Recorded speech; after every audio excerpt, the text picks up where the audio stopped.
Advance 2 crore રૂપિયા આપણને સરકારમાં જવાના આપે તો કોઈ આવો વિભીક્ષણ હોય તો ગોતી લેજો. તમારા છાવણીમાં એક ગદ્દાર બેઠો છે. કોને કહેવાય વિશ્વાસઘાતી, કોને કહેવાય ગદ્દાર, કે જે 1 કરોડ ખેડૂત સાથે પણ વિશ્વાસઘાત કરે છે, પોતાના સમાજ સાથે પણ વિશ્વાસઘાત કરે છે, સમિતિ સાથે વિશ્વાસઘાત કરે છે.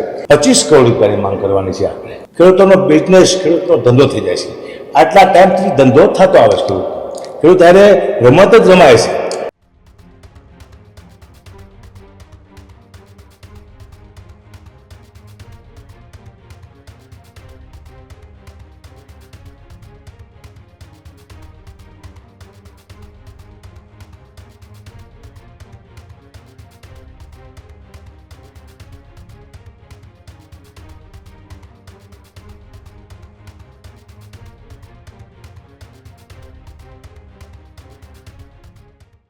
હકાભા ગઢવીએ મોટા ખુલાસા કર્યા છે.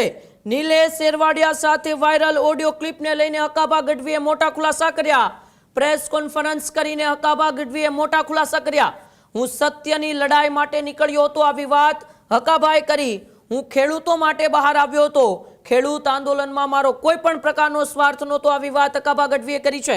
મને નિલેશ શેરવાડિયાએ 21 જૂનના ડાયરા માટે બોલાવ્યો હતો. જે ઓડિયો ક્લિપ અત્યારે વાયરલ થઈ છે, જેમાં પૈસાની લેતી દેતીની વાતચીત ચાલી રહી છે. 2 કરોડ રૂપિયાની વાતચીત ચાલી રહી છે. સરકાર સાથે ખાલી વાત કરવાની, તે વાયરલ ઓડિયો ક્લિપને લઈને હવે હકાભા ગઢવીએ પ્રેસ કોન્ફરન્સ કરીને મોટા ખુલાસા કર્યા છે. નિલેશ શેરવાડિયા સાથે જે ઓડિયો ક્લિપ વાયરલ થઈ, ઓડિયો ક્લિપની અંદર કેટલા રૂપિયાની એ લેતી દેતીની વાત થઈ. શું નિલેશ શેરવાડિયા જ ખેડૂત આંદોલનનો મોટો વહીવટદાર છે? આવો પણ અત્યારે સવાલ ઉભો થઈ રહ્યો છે. આ તમામ સવાલોના જવાબ આપવા જ હકાભા ગઢવીએ પ્રેસ કોન્ફરન્સ કરીને ખુલાસા કર્યા છે. ત્યારે આવો આપણે સાંભળીએ મીડિયા સમક્ષ પત્રકાર પરિષદમાં ખેડૂત આંદોલન પાછળ ચાલતા એ વહીવટોને લઈને હકાભા ગઢવીએ શું ખુલાસા કર્યા. જય માતાજી, જય મોગલ, જય જવાન, જય કિસાન, સત્યમેવ જયંતિ. આજ આપ સૌની સામે એવો એક ખુલાસો કરવા જઈ રહ્યો છું, એનાથી કદાચ ગુજરાતમાં હલચલ થઈ શકે, ખેડૂતોમાં. કારણ કે હું નીકળ્યો તો એક સત્યની લડાઈ માટે, અને હજી સત્યની લડાઈ માટે જ છું. માત્ર ને માત્ર ખેડૂત માટે આવ્યો હતો. મારો કોઈ આમાં સ્વાર્થ નહોતો. મેં બધી વાત પહેલાંથી પત્રકારોને, ન્યૂઝવાળાને જણાવી દીધી છે, મારી જે હકીકત હતી. જેતપુરમાં આંદોલન ચાલી રહ્યું છે, 17મો 18મો દિવસ છે અત્યારે. મારો પહેલો પ્રોગ્રામ 21 જૂન મને બોલાવ્યો નિલેશભાઈ એરવાડિયાએ કે આપ હકાભા પધારો, શું લેશો? કીધું હું તો ફ્રીમાં પ્રોગ્રામ કરું છું. મજાક પણ મેં કીધું, મજાક કરી હતી મેં, ડીઝલને પતાવી દીધી, પણ મેં અહીંયા કંઈ લીધું નથી. ખાલી કહેવા પૂરતું બોલ્યો હતો. હું ગયો 21 જૂનના દિવસે, ડાયરો કર્યો, બહુ સારો પ્રતિસાદ મળ્યો મને. જેતપુરની પબ્લિકે, જેતપુરના ખેડૂતોએ, સમિતિએ, ત્યાં ઉપવાસમાં બેઠેલા યુવાનોએ મને પ્રોત્સાહન આપ્યું. મને આનંદ આવ્યો કે મારે હવે ખેડૂતની લડાઈમાં સમર્થન આપવું પડે. હું બીજે દિવસે પણ ગયો સમર્થન આપવા માટે, ઉપવાસ માટે બેવા પણ તૈયાર હતો ખેડૂત માટે થઈને. મારો આમાં કોઈ સ્વાર્થ નહોતો. પણ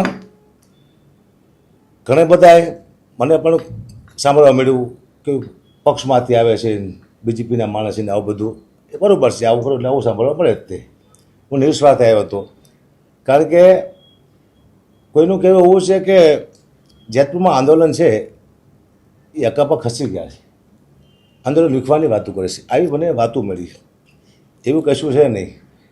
આંદોલન ન વિખાય એટલા માટે હું આગળ વહી ગયો છું. કારણ કે આપણને ખબર નથી 1 કરોડ ખેડૂતો છે, એની સાથે કોઈ રમત કરવી હોય એ મને ગમ્યું નહીં. મને ઘણા ટાઈમથી કહેવું હતું, પણ મને અહીંયા જવા દેવામાં આવતો નહોતો. વારંવાર હું ફોન કરતો, ના પાડતા કે તમારે અહીંયા નથી આવવાનું, નથી આવવાનું. નિલેશભાઈ એરવાડિયા પણ વારંવાર જ ના પાડતા હતા. કારણ કે નિલેશભાઈ એરવાડિયા હું અહીંયા જાઉં તો નુકસાન થાય એવું હતું, એટલે એ લોકો પણ ના પાડતા હતા. સમિતિ સારી છે, જેતપુરના ખેડૂતો સારા છે, જનતા સારી છે, ઉપવાસમાં બેઠા યુવાનો એ બધા સારા છે. પણ હું જ્યારે જાઉં ત્યારે નિલેશભાઈ, લોકોને કદાચ નિલેશભાઈ વિશે કદાચ નહીં ગમતું, એમને મને કહેવું હતું. પણ નિલેશભાઈ એરવાડિયા આગળ જાય તો મને કહે ને, કંઈ શકતા નતા. અને કદાચ ડર હતો કે હકાભાને કહીશું ને હકાભાના મિત્ર લાગે છે કદાચ, તો હકાભા એને કહી દેશે તો, એટલે કદાચ પિતા એવું લાગ્યું, કદાચ પણ ન કહી શકે. મને એમના ચહેરા જોઈ લાગ્યું, ઉપવાસમાંથી બેઠા હતા, કે આ કેવા ચહેરા છે, ઉપવાસ કરે છે. પણ આની સાથે શું થયું છે કોઈ ખબર છે નહીં. 21 જૂન ડાયરો 22 કે 23 જૂને હું ફરીવાર ગયો અહીં આગળ. મેં કીધું કે સરકારે કીધું છે કે એકવાર મળવા આવો, તો મારું કહેવું એવું છે કે સરકાર કહે એકવાર મળવા જવું જોઈએ, આંદોલન ચાલુ રાખો, અને સરકાર ન માને તો પાછા આંદોલન ચાલુ જ છે, હું ઉપવાસમાં બેસી જઈશ. એ પછી એ પૂરું થયું પછી નિલેશભાઈ અરવડિયા મારી ગાડીમાં બેસે છે. 2 કિલોમીટર પેટ્રોલ પંપ થાય, એમની પાછળ ગાડી પણ આવી હતી લેવા માટે, અને બોલ્યા તો હતી લોકો. વિકાસભાઈ પણ એમની સાથે હતા, જે ગાડી આવી પાછળ લેવા માટે એમાં વિકાસભાઈ હતા, અને બોલ્યા પણ કે અહીંયા ન અવાય એટલું 2 કિલોમીટર. કાંઈ ઉપવાસ કરતો એ માણસ 2 કિલોમીટર આગળ ન જઈ શકે, તમને ખબર છે. હવે તો જ્યારે ડાયરો હતો ત્યારે મને પેટ્રોલ પંપે આવ્યા હતા, ત્યાં ઓલા કાજલબેન સિંહને મારું ઇન્ટરવ્યૂ તારી ભાઈ સામે જ બેઠા હતા અરવડિયા તિબુલ. તો ગાડીમાં બેસાડ્યો મને, બેઠા પછી અલગ ગાડી રાખી, એમ તમારી ગાડી બધા હશે તો આગળ લઈ લો, એમ મારી સાથે બેઠા. કોને કહેવાય વિશ્વાસઘાતી, કોને કહેવાય ગદ્દાર, કે જે 1 કરોડ ખેડૂત સાથે પણ વિશ્વાસઘાત કરે છે, પોતાના સમાજ સાથે પણ વિશ્વાસઘાત કરે છે, સમિતિ સાથે વિશ્વાસઘાત કરે છે, ઉપવાસ માટે બેઠા છે એની સાથે પણ વિશ્વાસઘાત કરે છે નરેશભાઈ અરવડિયા. કારણ કે હું હવે જે મૂળ મુદ્દામાંથી આવું છું, જે કહેવા જઈ રહ્યો છું, મારો કોઈ આમાં બધી હતી, મને એમ મારે નથી કહેવું એનું કારણ એ હતું, એટલા માટે નહોતો કહેતો કે મારા કહેવાથી આંદોલન તૂટી જાય છે.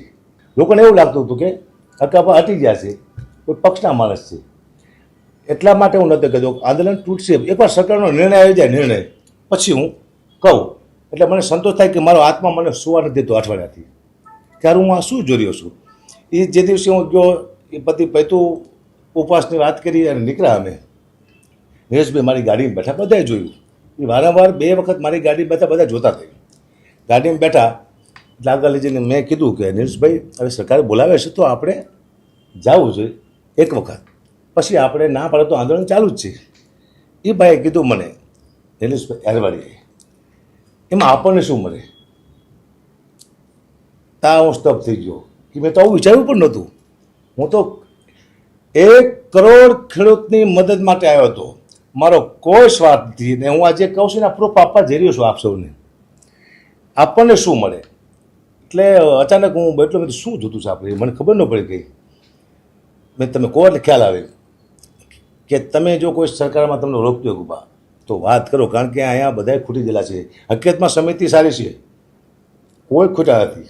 2-5 કરોડમાં સમિતિ તો સમિતિમાં જે માણસો પહેલાંથી કરોડપતિ છે એ 2-5માં ધ્યાને ન આપે. મને વિશ્વાસ છે, મને જેતપુરની જનતામાંથી વિશ્વાસ છે, જેતપુરના ખેડૂતમાંથી વિશ્વાસ છે કે કોઈ દી અવરું પગલું ન પડે. ત્યાં જે આંદોલન માટે બેઠા છે ઉપવાસ માટે, એની માથે મને વિશ્વાસ છે. પણ એક માણસ ખોટો હતો, નિલેશ અરવડિયા. એને મને કીધું કે સરકારમાં વાત થાય તો 25 કરોડ રૂપિયાની માંગ કરવાની છે આપણે. ત્યાં તો મારા પગ ધ્રુજી ગયા, કારણ કે મેં તો આવું જોયું નહોતું. હું તો એમ થયું કે એક ચહેરો છે ખામોશ, જે દેશ માટે ખેડૂત માટે લડે છે. હું રાજી થતો હતો કે જેને મને બોલાયો એ માણસ આજે લડે છે, ભૂખ વેઠે છે. એટલે હું સુરમન થઈ ગયો, હવે નહીં બોલે, દારૂ શું કરવું, એમ જવાબ શું આપવું. તો મેં દિન માટે શું કે તમારે કોઈ ઓળખીતા હોય સરકારમાં તો વાત કરો. આવી વાત મને સરકારને કહેવાય, પહેલાં તો એનામાં બધી હોય છે. અને મને કે મેં તો આપણે જી આવી અહીંયા કંઈક વાતચીત થાય તો કીધું એમ નહીં, એડવાન્સ 2 કરોડ રૂપિયા આપણને સરકારમાં જવાના આપે તો 2 કરોડ રૂપિયા એડવાન્સ જવાના, ટોટલ 25 કરોડ, એમાં અકુબા 1 કરોડ તમારા. હા મારા ટાંગા ધૂજી ગયા કે આ મને છાંટા ઉડાડશે આ માણસ. હું અહીંથી નીકળી જાઉં પછી હું શાંતિથી સમિતિ પાસે આવીશ, સમિતિને વાત કરીશું, ઉપવાસવાળાને વાત કરીશ. પણ મને વારંવાર ના જ પાડવામાં આવી. પછી મને એમ થતું કે કોઈ મને કહેવા આવે, હું કોઈને લઈને જાઉં તો મને બીક લાગતી કે આ નિલેશભાઈ અરવડિયા છે એના જ બધા માણસો છે. કારણ કે એમ કહેતું તો હું ભીષ્મ પિતા છું એનો, સમાજ હું કહું એમ કરે છે. એટલે મને ડર હતો કે આ બધું આને કહેલું, મને જ ખબર નહોતી કે આવી સમિતિ આવે, એટલા માણસો છે. મને તો સૌથી મોટા નિલેશભાઈ અરવડિયા જ લાગતા હતા, એનું બોલવાનું હા તે, અને કોઈની પાસે મને વાત ન કરવા દે, કોઈની પાસે જવા ન દે. એ તો આ જ મેન છે. નિલેશભાઈ અરવડિયા મને 1 કરોડ રૂપિયા આપવાનું કીધું. એટલે હું ગાડીમાં કહીને બોલ્યો, કારણ કે મારી પાસે મોબાઈલ નહોતું, હું કઈ પ્રૂફ લઉં, ડર લાગ્યો મને, મોબાઈલ કઢાય નહીં. પણ ચકરી થઈ ગયો, 1 કરોડ રૂપિયા મને આપવાના કીધા. એટલે મેં એ કંઈક બોલ્યો ને, મેં કીધું સારું આપણે કોઈ વાત કરી, મેં એવું કીધું. આટલું કહી હું નીકળી ગયો ઘરે. મને ઊંઘ ન આવી આખી રાત. કીધું આનું શું કરવું, આનું કોઈ પ્રૂફ. હવે આ માણસ થોડો એવો બોલે ફરી વાર કે આટલા પૈસા આપણે જોતા છીએ, આવું બને જ નહીં. કારણ કે હોશિયાર માણસ આવો, અને ઘણા આંદોલનો કર્યા હશે, બહુ બુદ્ધિશાળી માણસ છે, એ ફરી વાર બોલે નહીં. અને મને ખબર હતી છેલ્લે આ બહુ મોટા છાંટા ઉડશે, કારણ કે આ તો સમિતિને છાંટા ઉડાડશે, આ તો આખા જેતપુરના ખેડૂતને છાંટા ઉડાડશે. 1 કરોડ ખેડૂતને લાંચન લાગશે ને આથી વિશ્વાસઘાત થાય છે. આવું કામ કરવા જઈ રહ્યું છે આ માણસ. મેં તો શું કરું, તો હું તો માતાજીમાં હું તો ભાઈ ગઢવી છું, ચારણ છું, માને માનવાળો માણસ છું. મા પાસે બેન પ્રાર્થના કરી કે માં એવું કંઈક ને પાસે કહેવાય ને, જે હું ખેડૂત સુધી પહોંચાડું તો મારી આબરૂ રહી જાય અને એ માણા ખુલ્લું આવી જાય. પછી મેં તો રેકોર્ડિંગ તો વોટ્સઅપ કોલ કરે છે, તો રેકોર્ડિંગ કરવું કેવી રીતે? મારો દીકરો છે, 12મું ભણે છે, એને મને કીધું પપ્પા શું છે? મેં કીધું આ એક ભાઈનું રેકોર્ડિંગ કરું છું, વોટ્સઅપ કોલમાં થાય બેટા? કે ના, પણ સ્પીકર ફોન તમે કરજો એટલે હું નજીકથી લઈ લઈશ. અવાજ આવશે? બિલકુલ ચોખ્ખો અવાજ આવશે પપ્પાએ. મેં તો એ બોલે તો સારું છે. અચાનક મેં ફોન કર્યો, કારણ કે મારે તો ક્યાં જવું કોઈને, 25 કરોડ રૂપિયા માગે છે, મારે કોઈને પર જવાય જ નહીં, પણ એક પ્રૂફ માટેથી. અને મેં એને ફોન કર્યો. એ આપણે હું તમને પુરાવો આપું છું, આપ સૌને રેકોર્ડિંગ આપું છું. મેં કીધું નિલેશભાઈ સામે વાત થઈ ગઈ છે. મેં કીધું નિલેશભાઈ એવું કહે છે કે પહેલાં સરકાર પાસે આવવાના 2 કરોડ રૂપિયા સમાધાન થાય એ નહીં, બાકી બધો વહીવટ છે પછી પતાવવાનો. બરોબર છે નિલેશભાઈ? હા બરોબર છે. ખાલી આવવાના ને કે હા, સરકાર પાસે ખાલી આવવાના 2, એક તમારા, એક મારા. અત્યારે જો નિલેશભાઈ, મારે જસ જોઈશે, જસ ખેડૂતોનો. મારે પૈસા નથી જોતા, પૈસા તમે લઈ લીજો, આપે તો મારે જસ લેવો છે. તો કે પછી આવી રીતે વાત ન કરાય તમારે. એટલે મેં તો રેકોર્ડિંગ થતું છે ભાઈ, એટલા માટે એ કે તો તમને જે કામ હોય પૂરી કરો, બાકી આવવાના સરકાર પાસે 2 કરોડ રૂપિયા લેવાના છે. આવું રેકોર્ડિંગ મારા ફોનમાં છે. તો તમામ ગુજરાતના 1 કરોડથી વધુ ખેડૂતોને હું આજ કહેવા જઈ રહ્યો છું કે તમારા કોઈ પણ સમાજમાં કોઈ આવો વિભીક્ષણ હોય તેને ગોતી લેજો. કારણ કે ખેડૂતના પૈસા જે ખાઈ જાય, આટલી મહેનતના, એના છોકરા ગમે ત્યારે ફાટી પડે એનું નક્કી નથી. અને આ પૈસો કોઈ દી નહીં પચે. મેં તો મારી પ્રોપર્ટી બતાવી દીધી, મારી પાસે આટલું જ છે, એથી બધું મારી પાસે કંઈ છે જ નહીં. મારા ઘરમાં જો કોઈ પાપનો પૈસો નથી થયો, મારા છોકરા, મારું પરિવાર બહુ શાંતિ જીવે છે. મારે ખાવા નહોતો, પણ આ એટલા માટે કહેવા માટે આવ્યો છું ખેડૂતોને કે મને પીડા થતી હતી. જો આ હું આને પહેલાં કહી દે તો આંદોલન તૂટી જાત.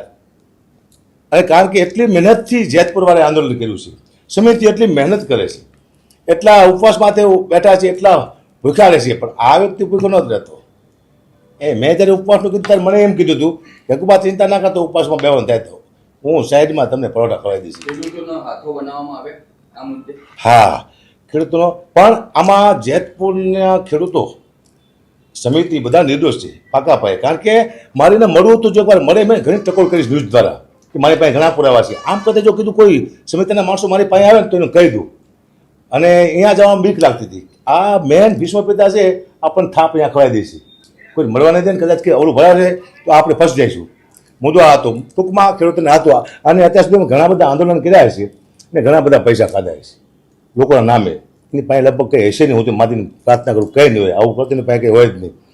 એટલે સમાજને જે દગો આપે છે, પોતાના સમાજને, સમાજની દોસ્તીનો જેતપુરના ખેડૂતો નિર્દોષ છે.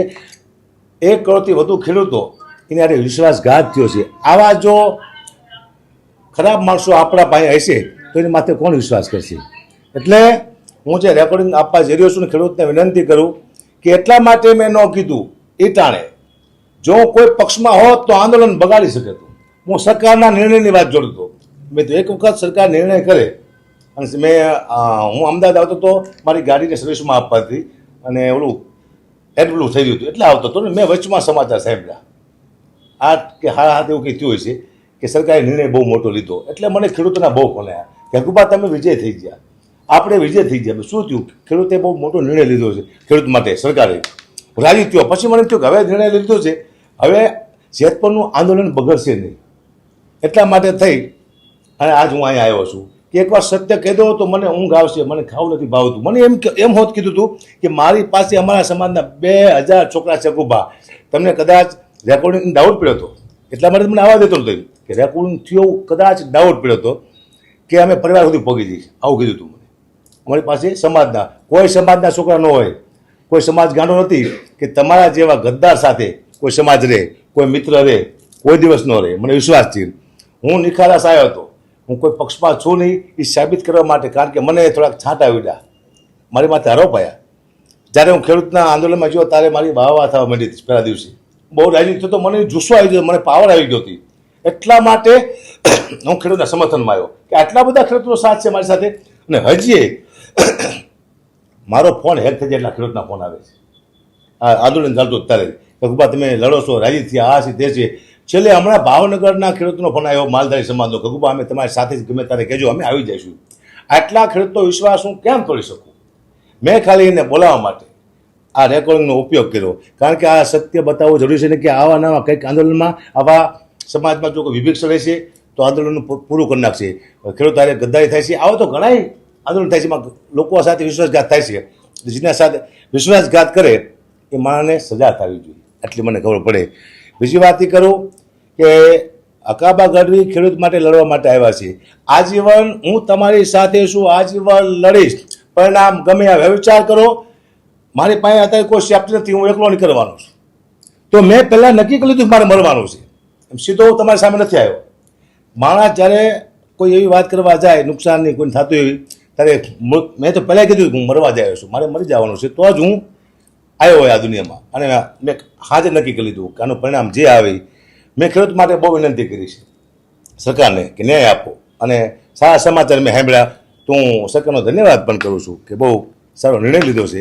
એથી વિશેષ સરકાર હારે મારે કોઈ દુશ્મની અત્યારે હોય નહીં, મેં તો એને વિનંતી કરી છે. પણ હું આજે એક વિનંતી સરકારને કરું છું કે મારા પરિવારને સિક્યુરિટી આપવામાં આવે. હું તો બહાર છું, મારું પરિવાર એકલું હોય છે, અને સિક્યુરિટી આપવામાં આવે. કારણ કે પરિવાર હું ભાઈ જો તો મારી ચિંતા નથી, હું તો એકલો છું. કદાચ આવશે તો હું બે તેને લીધા જશે ને એ મને વિશ્વાસ છે.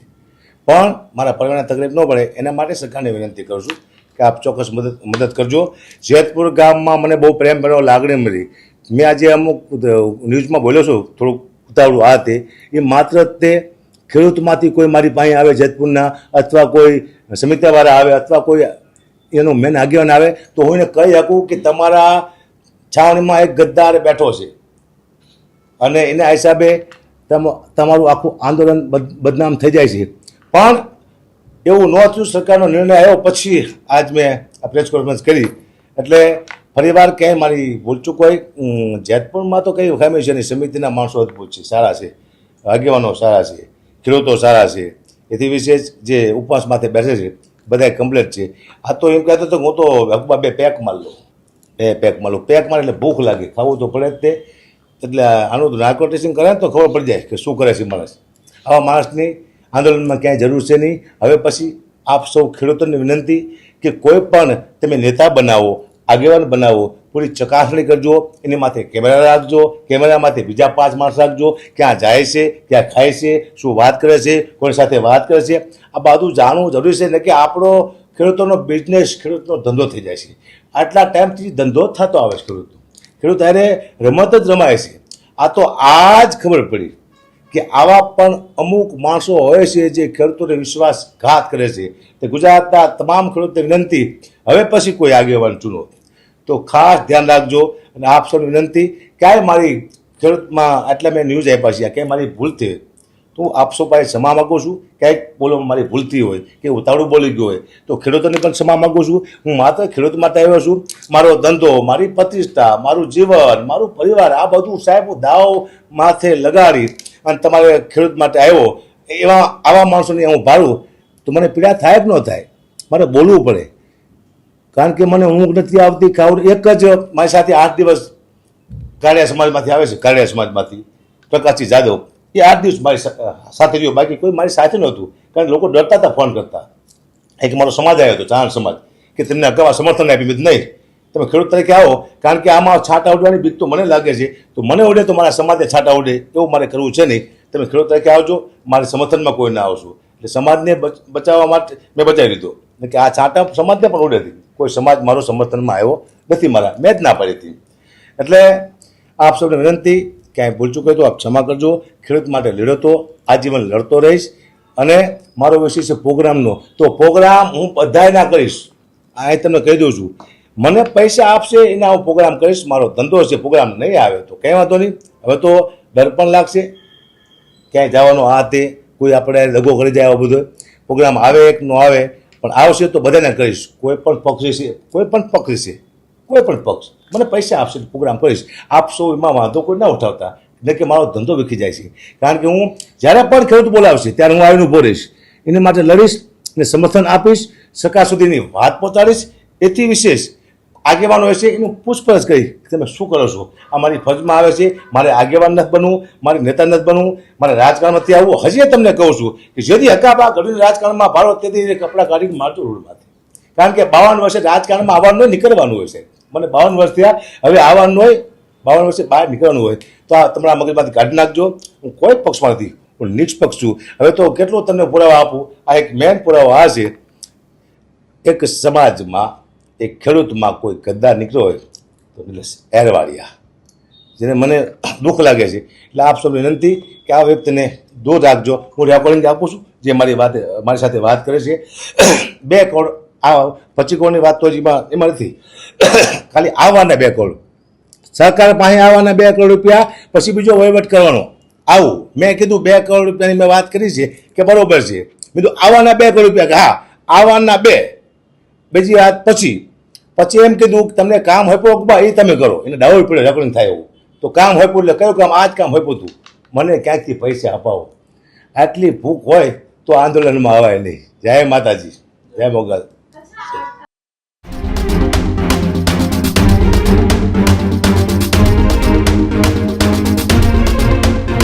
ખેડૂત ભાઈઓ છે એ ખેતરમાં ડ્રોન ઉડાવતા હોય છે ત્યારે આપણે એક પ્રશ્ન સતાવતો હોય છે કે જે આપણે અત્યાર સુધી જીપીએસ ટેકનોલોજીવાળા ડ્રોન વાપર્યા છે, જેથી કરીને મોબાઈલ ટાવર છે અથવા તો હાઈ ટેન્શન લાઇન પસાર થતી હોય, કોઈ વૃક્ષો હોય, ત્યારે જે જીપીએસ ટેકનોલોજીવાળા ડ્રોન છે એમાં ટકરાય અને ટ્રેસ થાય છે. પણ એગ્રીવન લાવ્યું છે GNSS ટેકનોલોજી ડ્રોન, જેથી કરીને એ ડ્રોન છે એ કોઈ જગ્યાએ ટકરાય નહીં, પોતાની રીતે જ ડિસિઝન લે છે અને મૂવ થઈ જાય છે. જેથી કરીને GNSS ટેકનોલોજી ડ્રોન છે એ વાપરવાનો આગ્રહ રાખો.